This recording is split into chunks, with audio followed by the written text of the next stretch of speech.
Welcome everybody to the session on food insecurity and chronic disease. My name is Kinsey Thompson and I manage our nutrition education department here at the East Texas Food Bank. A little background on myself. I originally grew up in Longview. I went to school at Texas A&M, got a degree in nutrition, and then I essentially started working at the food bank here about 5 years ago. I'm a registered dietitian and I have my master's in public health. Again, thanks so much for coming. I just have a slideshow presentation to run through, and then we have a special guest who's just going to share a little bit about how some of our programs have impacted her and her pantry. All right, so first off, I just wanted to define food insecurity for you all. The definition is the lack of consistent access for all household members to enough food for active, healthy living. And so it's not just necessarily access to food, but the important thing to note here is that it's access to food for an active and healthy life. And food insecurity is measured on a household level, whereas hunger is the physiological impact of inadequate nutrition on an individual. So that's personally, we all know what hunger pains feel like. So that's just kind of the difference between hunger and food insecurity.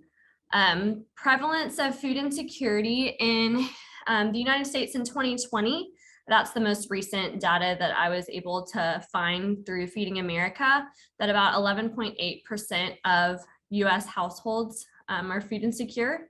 In Texas, 13%, and then in our East Texas Food Bank service area, nearly 16%. I don't know how familiar any of you are with the Map the Meal Gap program.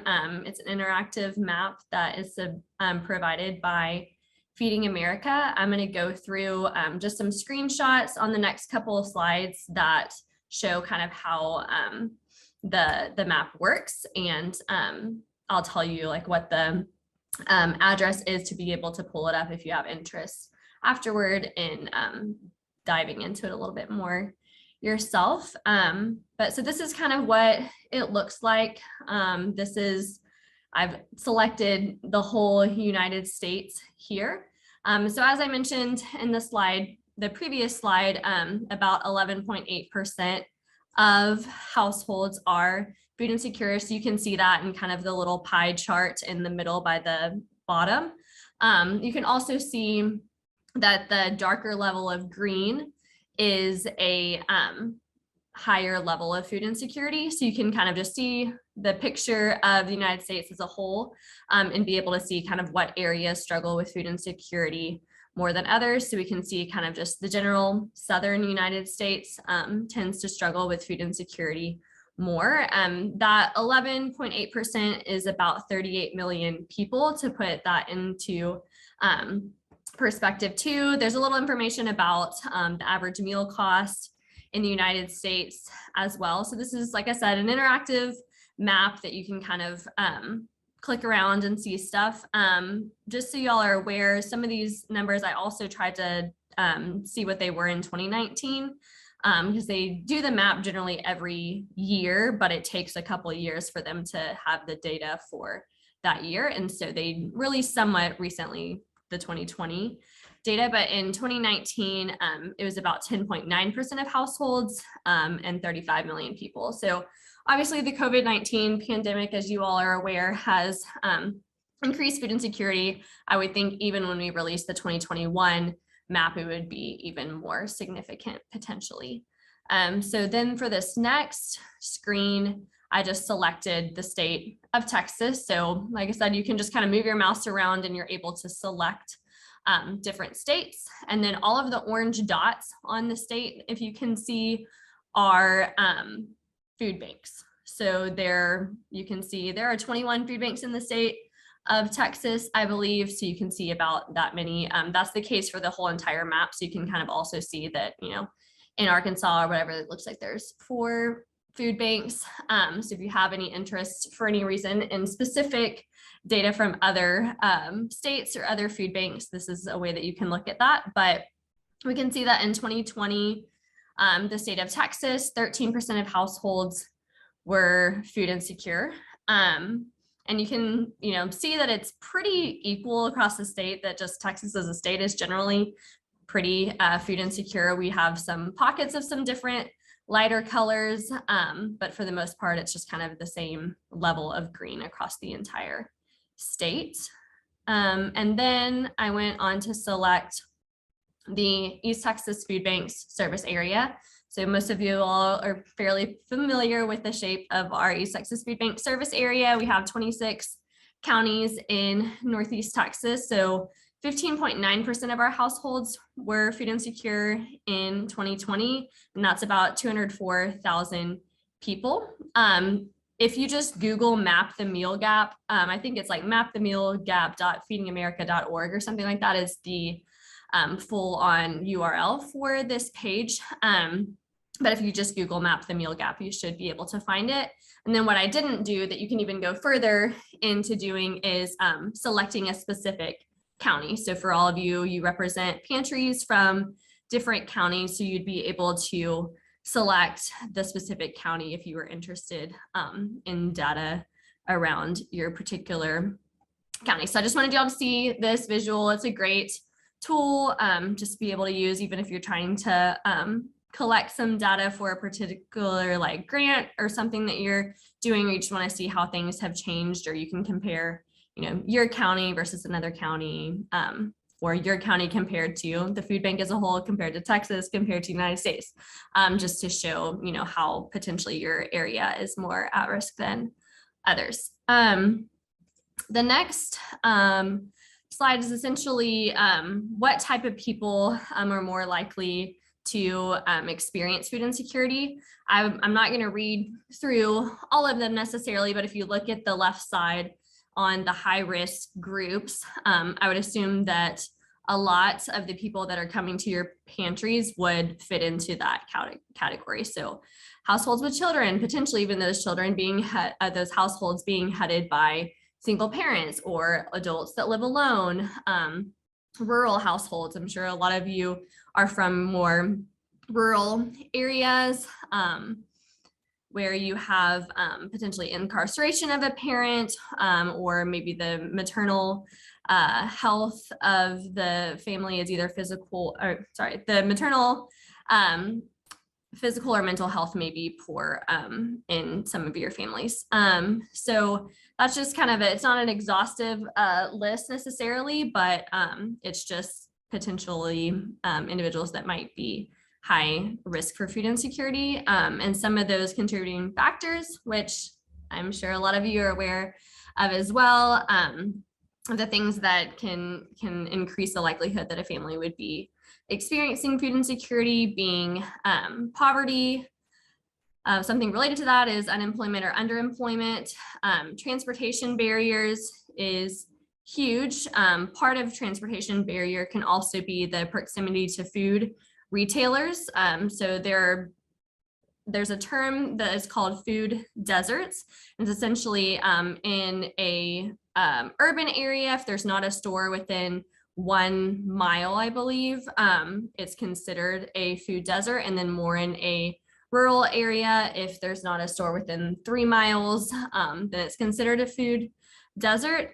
So a lot of you all in East Texas can experience that there isn't necessarily a food retailer in your area. And then just, suddenly you have a change in socioeconomic status, or suddenly the health of the primary wage earner may change. And then that could increase the likelihood that you would be food insecure. The next thing I wanted to talk about is how could food insecurity present itself as far as health outcomes go in adults. So there's been correlation between food insecurity and these different health outcomes. So that's asthma, COPD, cardiovascular disease, hypertension, diabetes, high cholesterol, depression, anxiety, and arthritis. A couple stats about our specific area. This was a study done, I think, back in 2014, so it's not super current, but is that about 39% of our client households reported having one member with diabetes. And then 65% report one member with high blood pressure. 32% report having no health insurance. And then 76% chose or reported having to choose between paying for food or medical care over the past 12 months. So I'm sure you all have experienced clients that have these different health outcomes or experiencing chronic disease. This next slide will kind of go into how does that happen, kind of the mechanism for those particular health outcomes. So there's a number of things that can happen. You can have an insufficient intake of necessary nutrients. And so if you're having limited access to foods, especially to those healthy foods, then you potentially aren't getting the intake that you need of necessary nutrients. So that could be vitamins and minerals, that could be protein, that could be fat, anything that your body is needing. If you're not having consistent access to the right types of food, then that could result in some type of chronic disease. And this could be, this could lead to potentially development of chronic disease, or it also could lead to more challenging things with being able to control any chronic disease that you might have. So if you're unable to access food on a regular basis, then controlling something like diabetes definitely becomes a challenge. Then it also could be excessive intake of unhealthy foods due to economic costs. So there's also a term, I just kind of forgot what it was called, but it's essentially I think a food swamp. So instead of a desert, the term is a food swamp. And that's essentially that there are so many unhealthy food options available in a given area. And so it's not necessarily that there isn't any type of food, but there are a lot of unhealthy options. And so especially due to economic costs, especially now with inflation, a lot of families end up just having to select the cheaper option that may not be as healthy for them. Also abnormal eating patterns. And so you may overeat when food is available. That's a very common characteristic of individuals that are experiencing food insecurity. When you have it, you definitely want to take part and consume food when you do. And then that can cause more efficient absorption when calories are available. So if you go periods of time without eating, then when you do eat, your body's more efficient at absorbing. So you potentially, your body's like, okay, I guess we only get food every 3 days, every day, one time a day. And so your body learns to more readily absorb those foods. And so if you have periods of time where you aren't eating, and then when you overeat, your body is storing up a lot of that food, a lot of that energy to be used in those times when you don't have that access. And so that can obviously cause a number of health problems. Having to choose between medication or healthcare and food is huge too. A lot of these diet-related chronic diseases could potentially be somewhat controlled with a proper diet. Some of, education comes along with that too. But if you're having to choose between, being able to take your medication for diabetes or being able to provide the healthy food that you need to potentially have your diabetes in a better place, that can just be the challenge of you kind of need both potentially to really have your diabetes in the best place that it can be. And so having to choose between those two can definitely cause a lot of strain on a family. And then just the negative impacts of prolonged stress. All of these things, not being able to have access to food, having a chronic disease, all of that can just cause a lot of stress, and especially just the smallest things that can happen to this population is that, you don't get a ride, or your car breaks down, or just the littlest things that can add up and can just cause a lot of stress that definitely can be damaging over time to your body. I find this cycle, I guess you would call it, a very helpful tool, and just kind of going over the slide that I was just discussing, that you essentially can start anywhere on this cycle. So potentially you're a new family who is experiencing food insecurity.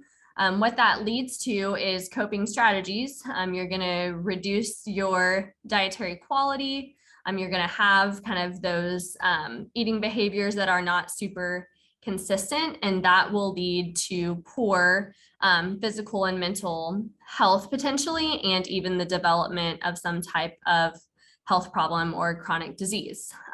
With that comes an increase in healthcare expenditures to help control those issues related to physical and mental health, and potentially can decrease your employability, so that your overall household income, you're having to spend more, and then you also are maybe not being able to have that same income that you had in the past. So that is decreasing your household income, and also increasing your spending trade-offs, those choosing between medication and food, choosing between electricity and food, all of those different things that a lot of your families experience.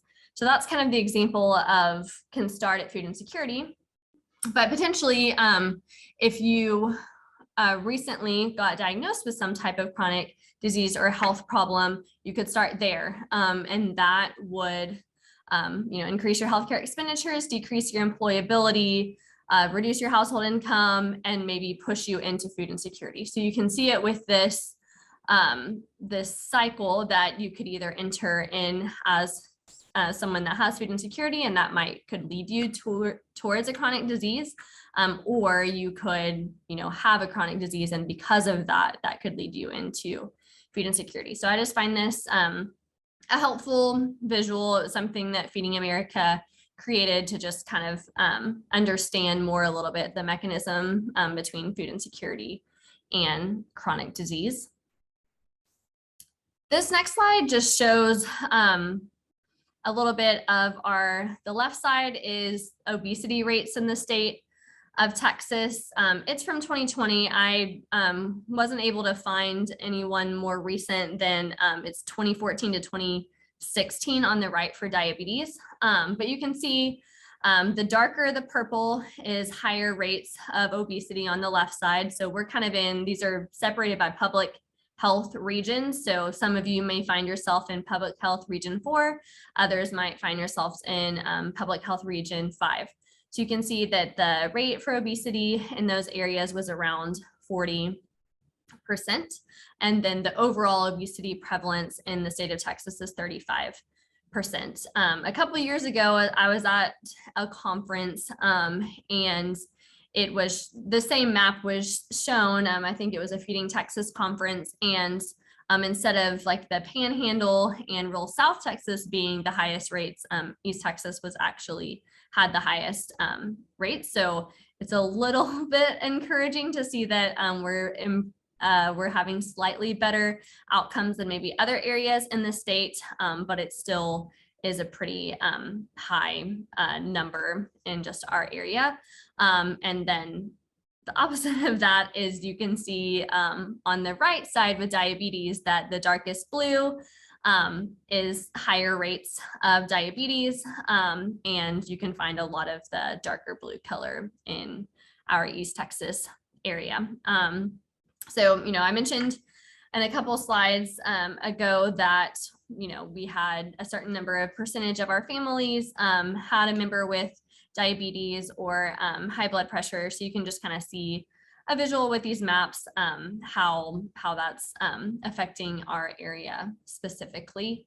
So that's kind of just an overview quickly of kind of the connection between food insecurity and chronic disease. The next section of this is, okay, now that you know the problem, here are some steps that your pantry can take to help be promoters of improving food insecurity rates in your area. And not just that, but just like even on an individual family level. So this is kind of an overview slide of, I came up with essentially 4 initiatives that your pantry could take part in that potentially would help improve or promote food security and health in your area. So you could provide healthy food access to help clients manage and prevent chronic disease. You could help connect clients to other resources like your local WIC, SNAP, Medicaid, to kind of bridge some of those gaps to promote food security. You could encourage healthy choices through nudge intervention strategies. I'll go into that in more detail in just a second. Or you could partner with the food bank's nutrition education team to provide nutrition and cooking classes. So I'm going to go through each of these strategies individually just to provide you a little bit more information. So the first one is providing healthy food access. I think a lot of you probably over the years have heard of Foods to Encourage. So it's a Feeding America term, and we kind of shorten it as F2E. And this is our 5 different food groups, and it talks about in each little box types of foods that would be foods to encourage in each section. So in protein, it's eggs, nuts, seeds, dried beans and lentils, canned beans, meats, poultry, and seafood labeled low sodium. So essentially lean meats, and then all of our other different protein sources. For grains, it's 100% whole grain, so things like oats, brown rice, or whole wheat pasta, some whole grain cereals as well.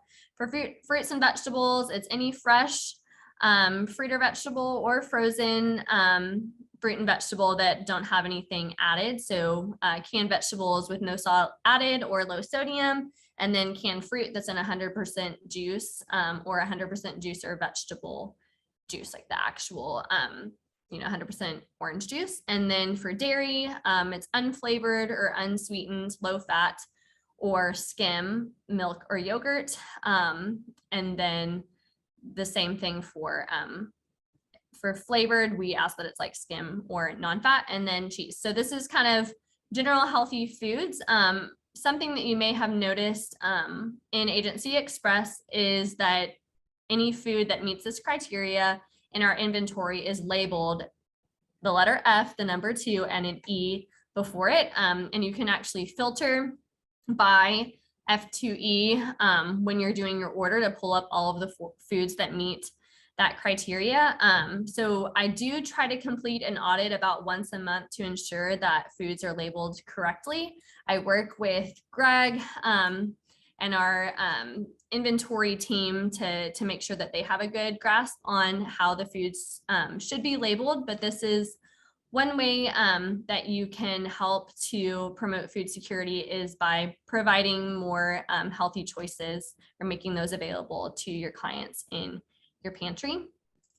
The next thing is helping connect clients to other resources. So we have a benefits assistance team here at the food bank. You can partner with them to have them come out to your pantry. You can also have information about how individuals can get in touch with our SNAP team. You also can become a partner and do your own SNAP applications as kind of an additional arm of that team for the food bank. You can partner with local insurance agents or healthcare clinics. I know that we've had in the past certain pantries partner with United Healthcare or a particular clinic, and maybe they would do blood pressure screenings or glucose screenings, just making that available to the pantry. Or if you serve a lot of families with young kids, you can partner with your local WIC clinic. For those of you that don't know, WIC is a program for women, infants, and children. It's similar to SNAP in that you get kind of a monthly food package, but it's very specialized in the types of foods that you can receive. So it's for women who are pregnant, or breastfeeding for infants and for children up to age 5. There are WIC clinics in most counties here in East Texas. So you could just Google WIC to find your nearest WIC clinic. The next one is to encourage healthy choices through nudge intervention strategies. So you may ask, like, okay, we can have these healthy foods, but our clients don't want them. Or, we don't know how to, we can provide it, but ultimately it's their decision to choose it or not, depending if your client choice or how you operate your food pantry. But there are some initiatives that are called nudge strategies that essentially increase the likelihood that a food pantry client would make a healthy food selection. So you can put recipe cards next to the particular item. Like I said, if you have a walkthrough client choice pantry, if you don't, you could just provide recipe cards alongside your distribution. At least for recipe cards, I like to say that just having a recipe card available increases the likelihood that someone would select that item. And then if you go down to the second to the bottom one, we have something that we call food bundling, and it's pairing those F2E items to make a packaged meal idea. So if it's, we have a recipe for stovetop tuna casserole. And so it has canned tuna, whole wheat pasta, cream of mushroom soup, and canned peas. And so if you're offering all those ingredients in your pantry, you can kind of stack those all together and say, look, here at our pantry, you can get these 4 ingredients, and that's several of the ingredients that you would need to make this stovetop tuna casserole. So that's taking it one step forward, that would even increase the likelihood that much more that they might take that item.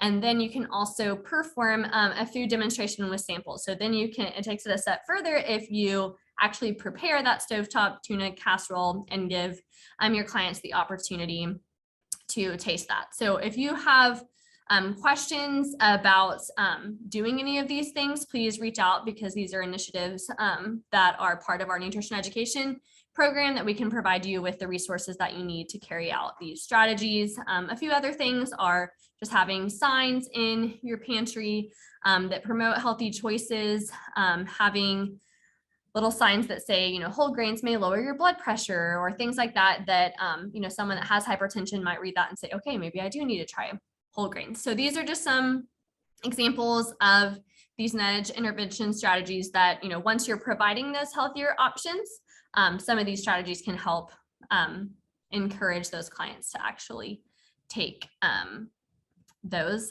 Just wanted to show, and I think we usually post these slides at some point at the end of the conference, but we do have a material request form on the Food Bank's website. So if you go to the Food Bank's website and you go to programs, nutrition education, and then there's something called direct education, there's a material distribution that you can click. And then it's essentially what we call the material request form. So you put your organization's name, address, contact information, and then you're able to select if you would like some recipe cards or some handouts, and then we'll figure out the best way to get those to you, whether you pick them up with your order if you're on pickup, or we put them with your delivery if you're on delivery. But just know that these types of items are available to you. I'm also available by email, but this just helps to keep it a little bit more organized. Taking it just a little bit further is partnering with our nutrition education team to essentially host nutrition and cooking classes. So we have a variety of different classes that we offer. And so one of them is called Cooking Matters. It's a very long and kind of elaborate, in-depth course.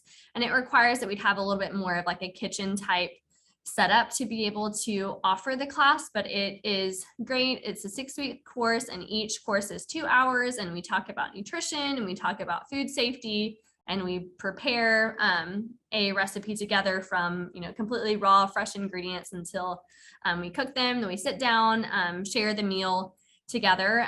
So I think the top right picture is from a class that we've hosted in Tool before. The top left picture is our teaching kitchen here at the food bank. And that was a Cooking Matters class that we taught, but it's for families. And so families can actually bring their kids alongside them. The bottom one is for grocery store tours. And so we also, that's part of the 6-week Cooking Matters class, is a grocery store tour, but we also do standalone tours. And so we just recruit individuals. We show up at the grocery store, we walk through the aisles, we talk to them about how they can compare unit prices, and we talk about strategies of, these are healthier options in all of our 5 food groups. And they actually do a challenge where they're able to buy the ingredients for a meal with $10 or less. So that's a fun way to kind of put into practice what they learned. We also have just other types of series that we offer. A 4-week program for seniors. So if you serve an older population, that would be a potential option. And then we also do more like one-time classes and workshops that, if your clients really wanted to just learn about their 5 different food groups, or they wanted to learn how to read the nutrition facts label, something like that. So we are really trying to strengthen our partnerships with our pantries. You'll have a lot of great direct contact with the clients that we are also trying to reach with our programs.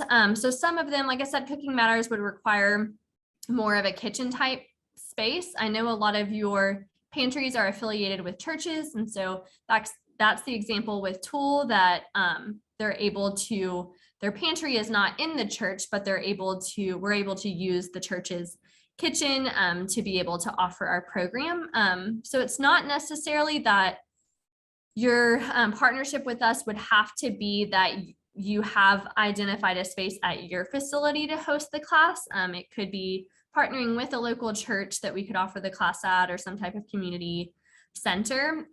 But we're just looking for, a space in your town that we can host a class. And then also just, we'd work with you to develop some recruitment materials so that you could help recruit participants for the class that you would host at your site or identified location.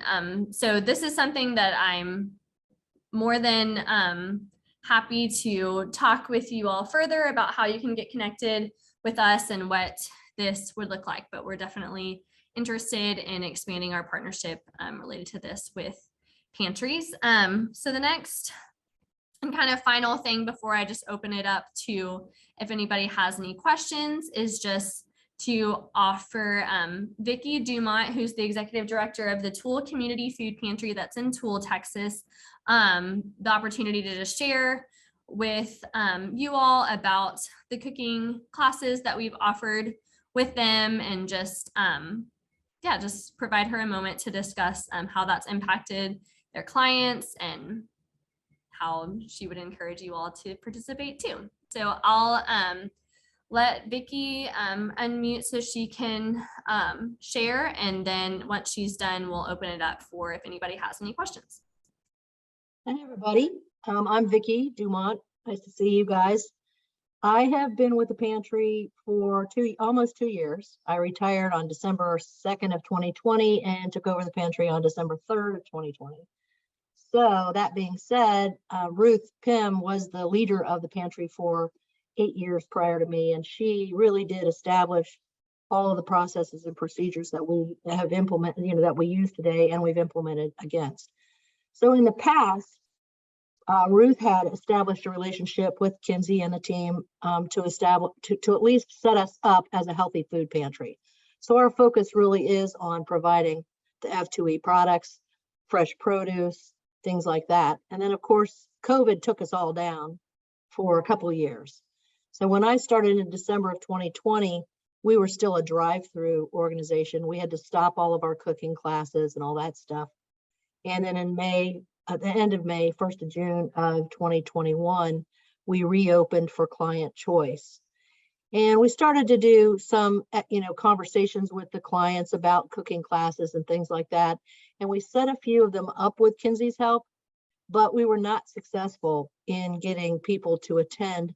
And we kind of determined that 6 weeks in a row is a lot of effort and cost to these people to get they drive around once a month or whenever, and they pick up all their food from all the different pantries.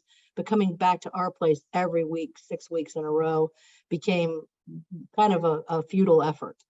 So Kinsey came up with the idea of actually doing a cooking class once, so in August, the 17th or so, we had a cooking class at 1 o'clock in the afternoon, and we had 22 people sign up and 6 showed up. So there's part of the challenge as well. They write down their phone number and you can't read their writing, and you call the number and it's disconnected and all that kind of good stuff. But we had 6 great people there that had a good time, and the staff that Kinsey brought with them were awesome. We had a really good time. It was fun. So we're having another one now on September 21st. Well, actually it's next Wednesday. And we've got 21 people signed up. So we are going to make the phone calls on Monday and see how many are confirmed, so that Kinsey knows what we're going to have. And other than that, I mean, it was really great because we had them participate in putting all the food together. And while it was cooking, they actually went through an education class with Kinsey, and it was a lot of fun. The other thing that we did was we said, if you'll come to this class, you will be taken back to the pantry. So we use the kitchen, obviously, of the Methodist Church, the Cedar Creek Methodist Church in Toole. So we just walked them across the parking lot to the pantry, and we let them shop one more time, because typically our clients are limited to once a month. So we had some more interest based on that, and we took the 6 people through the pantry and let them shop one more time for that particular month. So we're really looking forward to seeing if this is more successful in September. And then as Kinsey guides us, we'll have more classes as we're available to do those kinds of things. But it's been a lot of fun working with Kinsey. We do put out all of the recipes and everything. We walk people through how to use the produce that we provide. We build a big garden over at our elementary school. It's called Miss Fran's Teaching Garden. And in the spring, we got over 600 pounds of produce, in addition to what the food bank sends us once a month. So those kinds of things are the things that we're looking at to be able to bring the produce to light for these folks. We had a lot of herbs, basil and thyme and rosemary and sage, and they were like, well, what do we do with it? What do we do with it? So we give them more instruction on that as well. So all in all, it's a lot of fun to focus on the healthy food aspect versus all the bureaucratic stuff that we focus on a daily basis with the food pantry and the food bank. So it's a pleasure working with you, Kinsey, and your team. We look forward to seeing you guys next week. And to any of you guys, if you have any questions or you want to know how we're going about this, feel free to call me at the food pantry, and we'll be more than happy to answer questions for you. Perfect. Thank you so much, Vicki, for just taking a few moments to share with us just y'all's experience. These pictures on this slide are actually from that class that we taught last month. So we tried to do as much hands-on as we can to just increase the self-advocacy or the confidence that people have with preparing healthy food. So we generally set up, stations where each participant can contribute some type of aspect to the recipe. So as Vicki mentioned, we had in the past done Cooking Matters classes, so the full 6-week classes with Toole, and after the pandemic, it just kind of was, all right, that's a little bit too much for people. And so we are pretty flexible on our nutrition education side, as far as a lot of times we'll, rather than committing to something that's 4 weeks or 6 weeks, we take a breather and we say, let's just try a one-time session, see how recruitment goes, see how many people actually show up, and then we can plan for something more consecutive in the future. Or like right now, what we're trying to do with Vicki is just see over the next couple of months if we can just do one class a month and just see how that works for them. The incentives is great too, just providing some type of additional incentive for the client to come. We do provide kind of some cooking incentives. Occasionally we have smaller stuff like measuring cups and measuring spoons. Sometimes we have some funding to give participants something bigger, like this last class with Vicki, we had some grant funding that we were able to send each participant home with a crock pot. So occasionally, we do have opportunities to provide them with additional extra incentives. But if there's something that your pantry can come up with, I know Vicki also did some what are they called? We just did Rally? raffle. We did raffle Raffle, prizes. yes. Yeah. So they did a raffle where they had some different food items or like serving utensils, things like that, that they raffled off to the participants. And so that's another option, but just wanted to provide y'all with a little bit of insight and have someone from a pantry share. Now I'm going to open up to if anybody has any questions at all or wants more information about anything. I'm here to help you out. So that's my contact information. It also can be found on the food bank's website, but happy to discuss. We have about 4 minutes, I believe. So if anybody has any questions. Yep, and if you would like to ask a question, you could raise your hand in the reactions tab at the bottom of your screen, or if nobody's talking, just unmute. It's a pretty open session. So Kinsey, I heard you say that we could go to the food bank website and go to programs and go to nutrition. I see all of the recipes, which is great, and I can print those. But how do you actually order recipe cards? Because I usually just email you.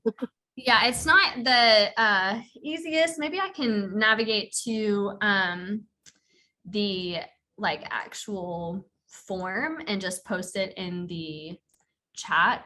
But if you go to the food bank and you go to nutrition education, on that page, there are recipes, but there's also direct education where you can click learn more. And then at the very bottom of that, it says material distribution. And if you click there, then you can fill out the material request form.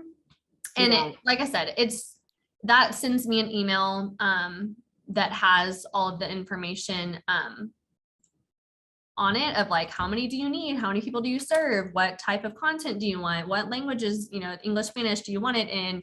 That kind of thing. So it helps instead of there's so many back and forth emails of, okay, that's great that you want recipe cards, but then now how many do you need? Or how are we going to do this? It asks some of those questions. So that I just sent that in the chat. There's also another one that is more specific to pantries. And so I'll also post that one too, because I believe it has, it asks a question. This one's probably actually a better one to use, but it asks essentially, are you on delivery or pickup, or that kind of stuff, so that can help me figure out the best way to get those materials to you. And that's on our Healthy Pantry page on our website. But yeah, if you want nutrition education handouts or recipe cards, we're happy to get some of those to you. Does anybody else have any questions or thoughts or anything?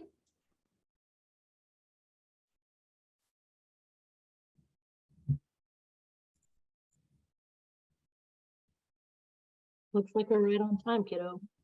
Yeah. Okay. Well, that's pretty much all I had. Like I said, there's my contact information if you'd like to get in touch with me.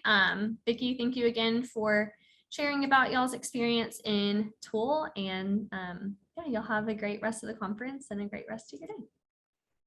Thanks a lot. Everybody have a great day today.